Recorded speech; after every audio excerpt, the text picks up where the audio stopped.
Look, every time I hear about or talk about racism or oppression in 2026, somebody pops up like, "Oh, here we go again. Y'all just making excuses." then on the other side, you got people from overseas, like Africa, the islands, ready to debate Black Americans about our own experience. Like they are the referees of our trauma. So let me be clear again. We're not making this up. The system is real. And I'm still waking up at 5 or 6 a.m., lifting in the gym, driving Uber, detailing cars, and building my own infrastructure anyway. This video is for my people who feel the weight, see the games, but still want to know, okay, so how do I move? So here's the history they don't want to talk about. You know what's crazy? We're on Memorial Day weekend right now, and a lot of people don't even know that one of the earliest versions of a Memorial Day was literally Black freed people honoring Union soldiers fresh out of slavery. They went and dug up mass grave, reburied Union soldiers properly, built a fence, put up an arc that said Martyrs of the Race Course, and had thousands of Black folks and kids singing, decorating graves. So when people say, y'all are obsessed with oppression, nah, we've always had the awareness and the gratitude at the same time. We're clear the system is violent, and we still show up and honor and sacrifice and build new things. That's the energy. I'm trying to move in right now in 2026, that energy. Not delusion and not defeat, just honesty and intention. So the outsiders and the debates. Here's the other layer. Anytime I talk about this, it's always the outsiders who want to debate the hardest, not the white races. I expect that.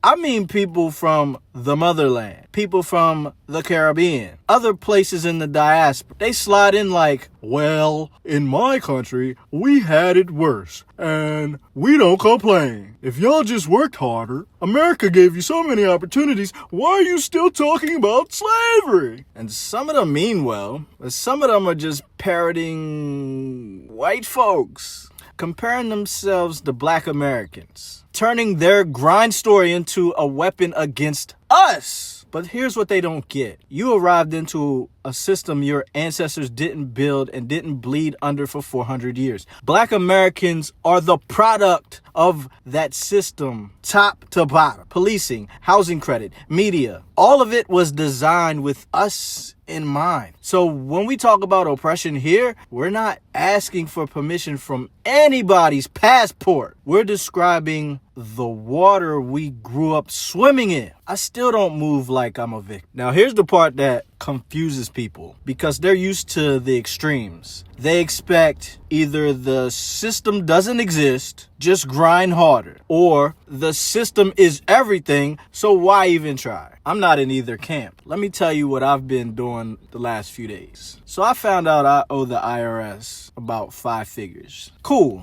I didn't curl up and die and run away and any of that. I set up a payment plan, right? For the next few years. That's not oppression talk. That is ownership talk. I am a certain amount of money away from building a large reserve through Uber rides, through late nights, through discipline, through detailing. I blocked off most Wednesdays and Sundays, so I'm not just a slave to my own business. I've got 7 days left in June that are pure detailing days, and those days are money missions. Stacking for a new spot and eventually a Suburban for a fleet.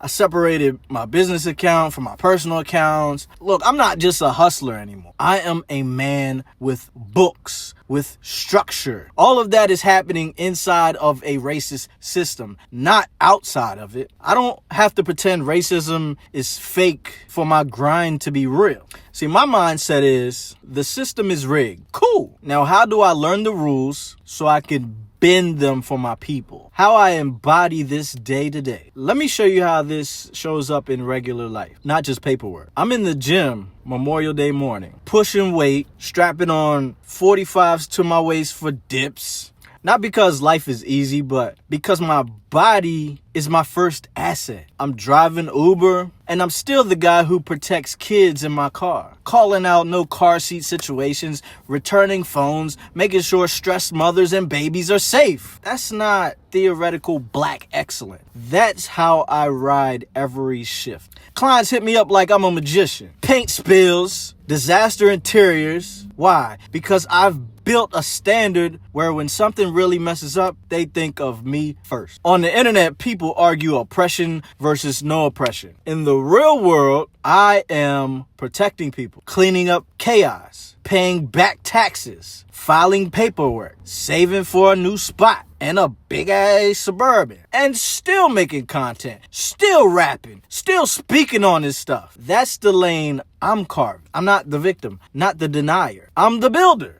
Not to be mistaken with a certain body. So here's a message to my people. So if you're watching this and you're FBA in America in 2026, this is my message to you. You are not crazy for feeling the weight. The prison stats, the wealth gap, the housing discrimination, the police violence, that's not in your head. But you're also not powerless. You can set up payment plans. You can separate accounts. You can build savings buckets. You can open LLCs, get certifications, go after contracts, build fleets, tell your story. And you don't owe anybody, YT, African, Caribbean, whatever, an apology for telling the truth about your experience here. The move is acknowledge the oppression with clear eyes, then build like someone who plans to outlive it. On a day like Memorial Day, I am thinking about three things at once. The soldiers who died, the enslaved and freed black folks who honored them even when the country didn't honor them, and the version of me who refused to stop at it's hard and instead ask, okay, what's the next disciplined move? So if this hits you, here's what I want you to do. Drop a comment. Tell me one way you're choosing to move like a builder this week.